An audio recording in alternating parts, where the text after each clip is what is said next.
And welcome back. If you have just joined us, you're tuned in to News Point right on Africa News Network with myself, Matabelo Moloi. Well, do remember yet again that you're most welcome to engage with us on social media, on Twitter and on Facebook at ALN7TV. And you can also live stream us wherever you are in the world at www.aln7.com. For now, though, let's take a look at our headlines. I filed a notice to oppose the application in order to comply with court rules. Public Protector Busisiwe Mkhwebane says her office is seeking legal opinion on whether to oppose President Jacob Zuma's bid to seek review of the state capture report or not. Public Protector accounts for first 100 days in office. Busisiwe Mkhwebane says that former Public Protector Thuli Madonsela must pay back for the damages involving his son in a car accident. Busisiwe says that it is taxpayers' money. Chorus grows for more accountability in the life Esidimeni psychiatric patients' death debacle. The DA, COPE and ANC Youth League have called for Gauteng Premier David Makhura to step down.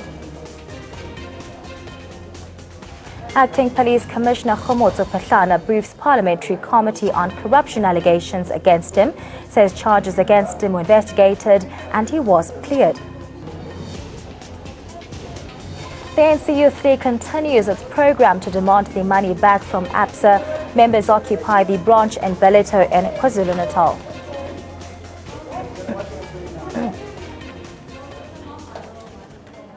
And in our leading story this afternoon, Public Protector Busisiwe Mkhwebane has completed 100 days in office, and the advocate has begun to fight back against her detractors.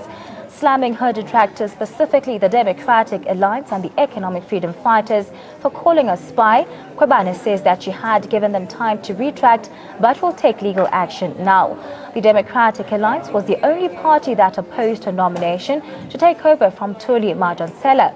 The Democratic Alliance had opposed her nomination, claiming she was working for the State Security Agency while employed as an immigration officer in China. Last week, the Economic Freedom Fighters had also come out with guns blazing against Mkhwebane. Julius Malema said that the party regretted its decision to back Mkhwebane for the job last year. Tell us, how does it feel? We know that you have mentioned a number of challenges, but we know that you've also mentioned that the media has been part of continuing these challenges on your behalf. How was it to speak to the media and let the people of South Africa know where are you now? Speaking to the media, it was a great opportunity. I mean, I would want to partner with the media most of the time because it's a great vehicle to pass the information to the South Africans. And working for these 100 days has been very hectic.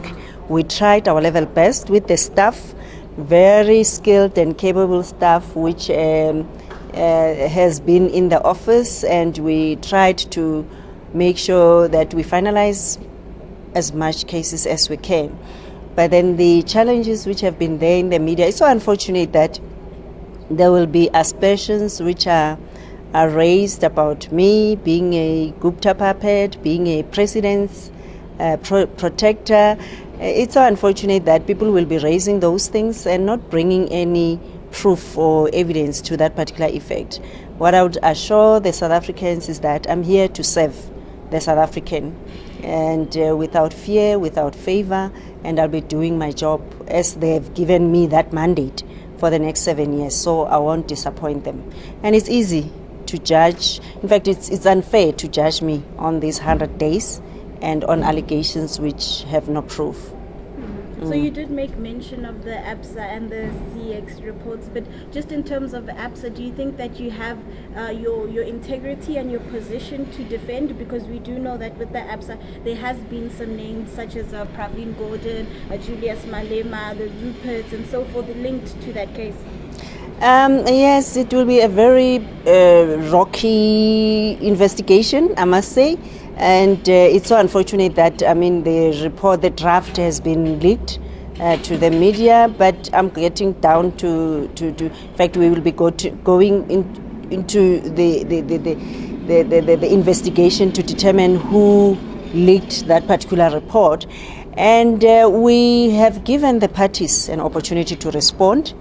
and they have until the 28th of February to do that. So we hope that their response will have a very comprehensive and well written, consulted report.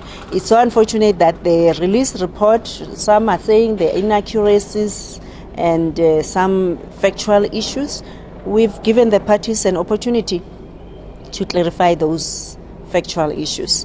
So, and we have a team which will be working on this report specifically to make sure that we have all details correctly captured. So in terms of the ABSA, they also made mention that ABSA is not the only one. People have brought up Sanlam and FNB and how they had only needed to pay back a 2.3 billion while they obviously had the bailout of even more. Any comment on that?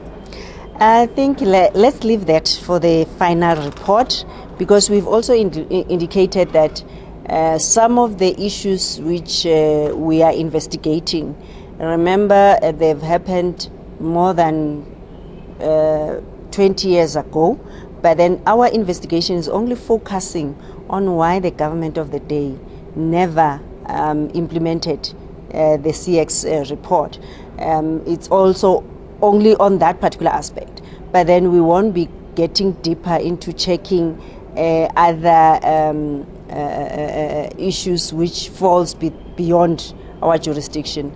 And the former public protector decided to investigate this particular matter because in terms of Section 6, subsection 9, I do have a discretion to determine whether to investigate a case even if it's 2 years older.